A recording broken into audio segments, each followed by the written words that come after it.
여호와께서 모세에게 말씀하여 이르시되 너는 제사장 아론의 아들 엘라살에게 명령하여 붙는 불 가운데에서 향로를 가져다가 그 불을 다른 곳에 쏟으라.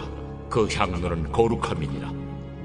사람들은 범죄하여 그들의 생명을 스스로 해하였거니와 그들이 향로를 여호와 앞에 드렸으므로 그 향로가 거룩하게 되었나니 그 향로를 쳐서 제단을 쌓는 철판을 만들라. 이스라엘 자손에게 표가 되리라 하신지라. 제사장 엘르아살이 불탄 자들이 드렸던 놋향로를 가져다가 쳐서 제단을 싸서 이스라엘 자손의 기념물이 되게 하였으니 이는 아론 자손이 아닌 다른 사람은 여호와 앞에 분향하러 가까이 오지 못하게 함이며 또 고라와 그의 무리와 같이 되지 않게 하기 위함이라. 여호와께서 모세를 시켜 그에게 명령하신 대로 하였더라. 이튿날 이스라엘 자손의 온 회중이 모세와 아론을 원망하여 이르되 너희가 여호와의 백성을 죽였도다 하고 회중이 모여 모세와 아론을 칠 때에 회막을 바라본즉 구름이 회막을 덮었고 여호와의 영광이 나타났더라. 모세와 아론이 회막 앞에 이름에 여호와께서 모세에게 말씀하여 이르시되 너희는 이 회중에게서 떠나라. 내가 순식간에 그들을 멸하려 하노라 하심에 그 두 사람이 엎드리니라. 이에 모세가 아론에게 이르되 너는 향로를 가져다가 제단의 불을 그것에 담고 그 위에 향을 피워가지고 급히 회중에게로 가서 그들을 위하여 속죄하라. 여호와께서 진노하셨으므로 연병이 시작되었음이니라. 아론이 모세의 명령을 따라 향로를 가지고 회중에게로 달려간즉 백성 중에 연병이 시작되었는지라. 이에 백성을 위하여 속죄하고 죽은 자와 산자 사이에 섰을 때에 연병이 그치니라. 고라의 일로 죽은 자 외에 연병에 죽은 자가 14,700명이었더라. 연병이 그침에 아론이 회막문 모세에게로 돌아오니라.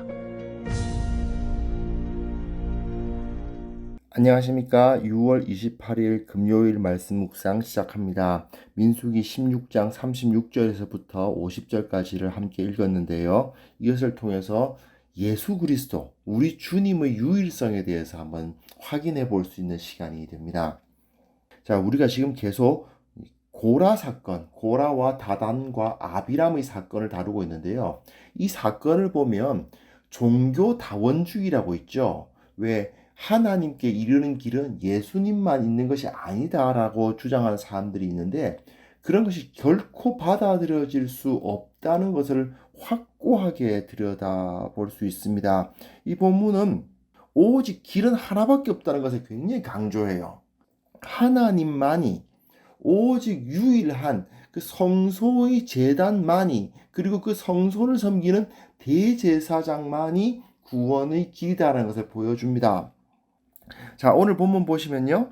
250명이 그 각자의 향로를 들고 있다가 여호와 앞에서 나온 불에 의해서 다 죽었어요. 향로는 떨어져 있겠죠. 그 시신들 사이에 하나님께서 그 향로 안에 있는 것은 버리고 향로는 걷어서 쳐서 제단을 감싸는 그 철판이라고 보여지는데 놋판이죠. 그 판을 만들어서 이제 그것을 제단을 감싸라고 말씀을 하십니다. 그래서 제사장 엘르아살, 이제 죽은 나답과 아비후, 그럼 셋째가 엘르아살이죠. 엘르아살이 그 놋향료를 다 걷어서 그걸 가지고 이제 다 쳐서 놋 제단을 감싸는 데 사용하는데요.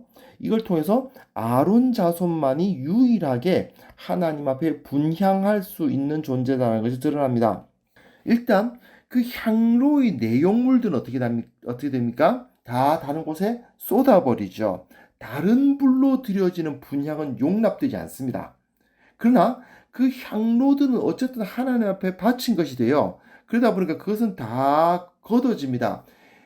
엘르아살 입장에서 참 싫었을 것 같아요. 그 불탄 시체들 사이에서 그 향로들을 거두려면 참 그랬겠죠. 어쨌든 하나님의 명령이니까 아마 대제사장은 시체를 건드릴 수 없으니까 엘르아살이 할 수밖에 없었던 것 같아요.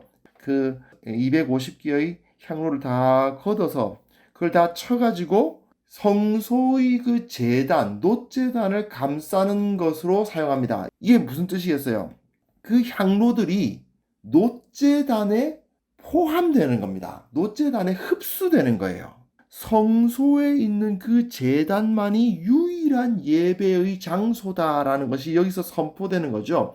다른 사람들이 각자의 향로를 가지고 각자의 신앙생활을 하려고 했던 사람들이 다 죽임을 당하고 그들의 손에 있던 그 향로는 전부 그 안에 있는 성소의 그 놋제단에 흡수되어 버렸습니다. 자, 근데 그 이후에 상당히 아연실색하게 하는 반응이 나옵니다. 이스라엘 온 회중이 이튿날 그 다음 날에 모세와 아론을 원망합니다. 여호와의 백성을 너희가 죽였다는 거죠. 즉 고라와 다담과 아비람 그리고 그들을 따르던 그 사람들이 여호와의 백성인데 너희들이 여호와의 백성을 죽였다라고 원망을 하는 일이 벌어져요. 이스라엘 백성들이 그 다음 날에 모세와 아론을 비방했다, 원망했다. 이건 뭘 보여주나요? 그만큼 그 이전에 고라라는 사람이 가르친 것이 얼마나 그들 백성들 사이에 큰 영향력을 끼치고 있었는지를 짐작하게 해주는 거죠. 아니 모세가 땅을 갈랐겠어요? 모세가 어떻게 땅을 가릅니까? 그런데 그들이 땅이 입을 벌려서 그들이 모두 산채로 스올에 빠지는 것을 봐놓고도 그럼에도 불구하고 이들은 모세와 아론을 원망합니다. 이들이 원하는 건 결국 뭐겠어요? 각자의 향로로 자기 소견에 옳은 대로 신앙생활을 하고 싶은 마음을 가지는 겁니다. 고라가 그래도 된다고 주장했잖아요. 고라는 모든 각자의 그 이스라엘 백성들에게 다 하나님이 계시고 그들이 모든 신앙생활이 하나님께 직접 닿는다라고 주장했단 말이죠. 그게 상당히 매력적인 겁니다. 그러다 보니 고라와 다단과 아비람이 그렇게 모세 앞에서 죽임을 당하는 것을 하나님의 권능으로 죽임을 당하는 것을 봐놓고도 자기들이 틀렸다는 사실을 받아들이지 못하는 거죠. 그러니까 어떤 일이 벌어집니까? 연병이 그들 가운데 돌기 시작합니다. 하나님께서는 순식간에 저것들 다 없애버리겠다 했는데 그 앞에서 모세와 아론이 엎드리니까 순식간에 없애버리시는 방법은 쓰지 않으시고 연병, 그 전염병을 돌리셔가지고 죽이시는 방법을 쓰십니다. 이런 상황에서 아론이 모세의 명령을 따라서 향로를 가지고 좀 전까지 그 향로 썼잖아요.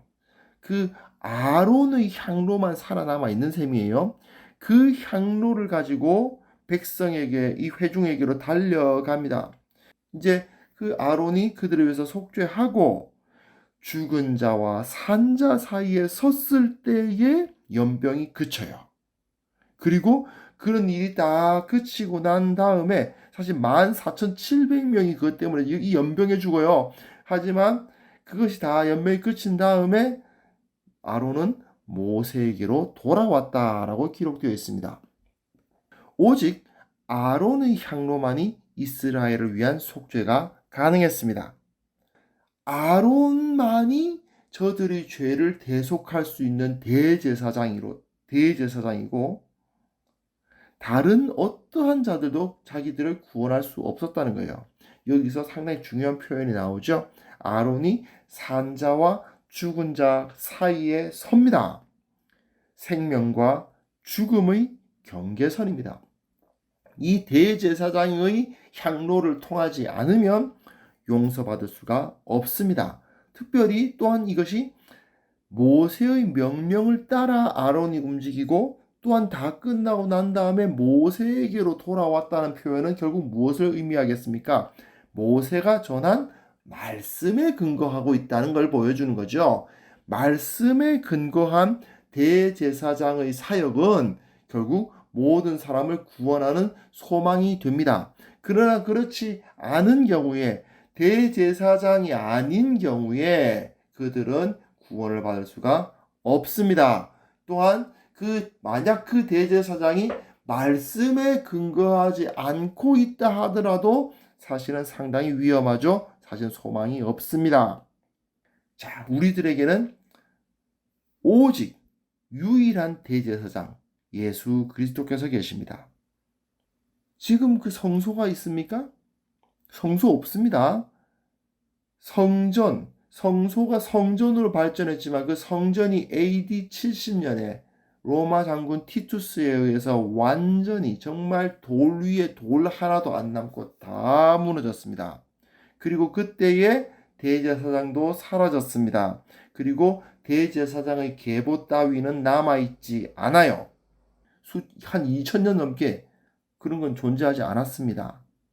하지만 우리에게는 유일하고 참되신 진정한 대제사장이 계시죠. 바로 예수 그리스도십니다.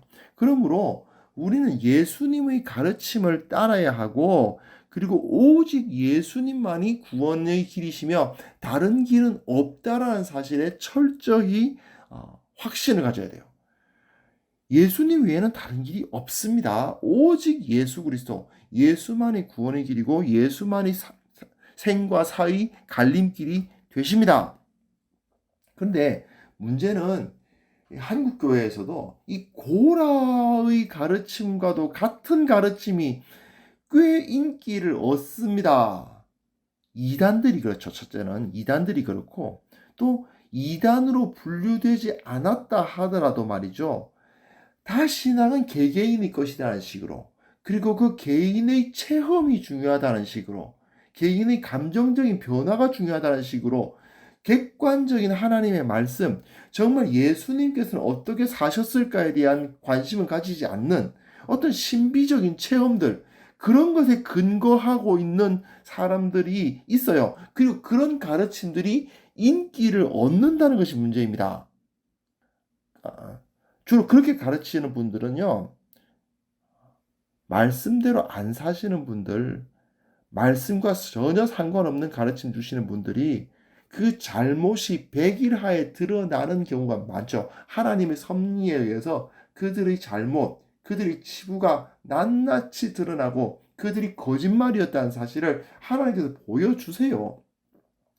그런데도 불구하고 하나님께서 보여주심에도 불구하고 마치 땅이 그 입을 벌려서 그들을 삼키는 것과 같이 이 세상에서 일어나는 여러 가지 일들을 통해서 그들을 하나님께서 정죄하시는 것을 봄에도 불구하고 이스라엘 백성들이 고라를 따랐던 것처럼 그들을 따르는 분들이 있어요. 예수 그리스도께서 가셨던 길을 가르치는 사람만, 그런 사람들만이 유일한 소망입니다. 예수님처럼 살다가 예수님처럼 죽자고 가르치는 그러한 가르침은 인기가 별로 없고 자기 나름대로 자기 신앙, 자기 경험, 그리고 나름대로 세상적인 지식하고 적당히 버무려 가지고 그럴듯한 이야기를 가르치고 가슴을 뛰게 만들고 뭔가 영적이고 뭔가 신비적인 것을 제시하면서 그리고 세상에서 잘 된다, 건강해진다, 부유해진다, 편안해진다고 가르치는 그러한 가르침들을 따르는 사람들에겐 사실은 소망이 없는 거예요. 오늘 우리가 예수님의 가르침을 따르기로 결단하는 시간을 가졌으면 좋겠습니다. 고라의 가르침을 따라서는 안 됩니다. 내 안에 신앙의 어떤 길이 있다고 생각해서는 안 됩니다. 내 안에는 선한 것이 아무것도 없다고 고백하는 자들이 되어야 됩니다. 오직 예수님처럼 살다가 예수님처럼 죽겠노라. 그 고백을 하는 우리 모두가 되었으면 합니다. 하나님 아버지, 주님께서 주시는 은혜가 우리 가운데 온전히 거하게 하시고 오직 예수 그리스도만이 유일한 구원의 길이심을 확신하면서 주님처럼 살다가 주님처럼 죽게 하옵소서. 예수님의 이름으로 기도합니다. 아멘.